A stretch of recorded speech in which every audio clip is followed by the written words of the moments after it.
Hari Om, Jai Shri Radhe Krishna, Srimad Bhagavad Gita, Chapter number 1, Shlokas 33 and 34. yeshaamarthe kaankshitam no, raajyam bhogaha sukhani cha, tathaiva vasthitaa yudhde, praanaamstyaktvaa dhanaani cha. āchāryāḥ pitaraḥ putrās, tathaiva ca pitāmahāḥ, mātulāḥ śhvaśhurāḥ pautrāḥ, śhyālāḥ sambandhinas tathā. Arjuna says, they for whose sake we desire kingdom, enjoyment and pleasures, stand here in battle, having renounced life and wealth. Teachers, fathers, sons, and also grandfathers, maternal uncles, fathers-in-law, grandsons, brothers-in-law, and other relatives.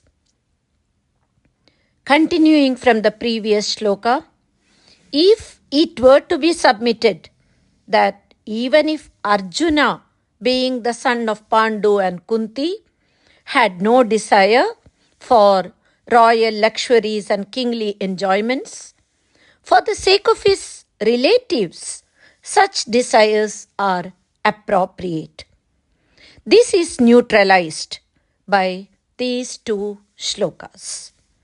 Arjuna looked at the vast gathering of warriors on the battlefield and started considering his relationships with them. His teachers, Dronacharya and Kripacharya, grandfather Bhishma, grand-uncle Somadatta, Bhurishrava, Somadatta's son, Kunti Bhoja, Purujit, Shalya and Shakuni, his maternal uncles. The 100 Kauravas were his uncle Dhritarashtra's sons, their sons, grandsons, and several other relatives had all assembled there, prepared for a battle till death. Arjuna feels that all those relatives for whose sake these desires would be appropriate are on the battlefield, ready for war. Therefore, in this context, Arjuna has no need to fight.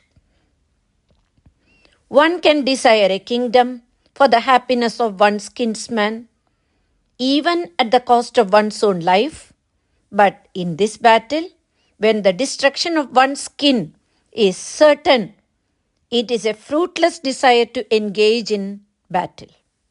Even though Arjuna's views were moral and noble, they were not spiritual. They were sprouting out of his compassion and attachment with his relatives.